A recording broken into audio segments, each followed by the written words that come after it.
وادی حسن ابدال کا مشہور مذہبی اور ثقافتی مقام چلا گاہ بابا ولی کندھاری ایک اہم تاریخی مقام ہے۔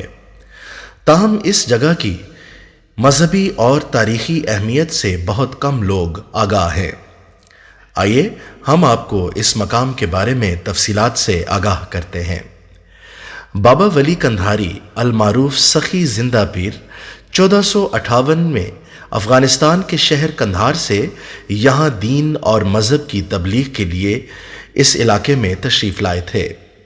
اس دوران انہوں نے ٹیکسلا اور اس انداز میں مارگلا کی پہاڑیوں کو اپنا مسکن بنایا کہ تاریخی حوالوں سے یہ بات سامنے آئی ہے کہ بابا ولی کندھاری کا تعلق حضرت شیخ عبدالقادر جیلانی کی 5ویں نسبت سے ہے۔ ان کا اصل نام سید جمال اللہ حیات تھا۔ آپ 542 سال قبل افغانستان کے مشہور شہر قندھار میں پیدا ہوئے۔ آپ 5ویں صدی ہجری کے بابا ولی کندھاری المعروف سخی زندہ پیر کے سرسبز مشہور اور معروف بزرگ، جنہیں سلطان الاولیاء اور غوث اعظم بھی کہا جاتا ہے، ان کی 5ویں نسبت سے ہیں۔ بابا ولی کندھاری المعروف سخی زندہ پیر کے سرسبز و شاداب اور بلند و بالا حسن ابدال کی پہاڑیوں پر موجود چلا گاہ کو حسن ابدال کی نشانی کے طور پر جانا جاتا ہے۔ یہ کئی میل دور سے نظر آتی ہے۔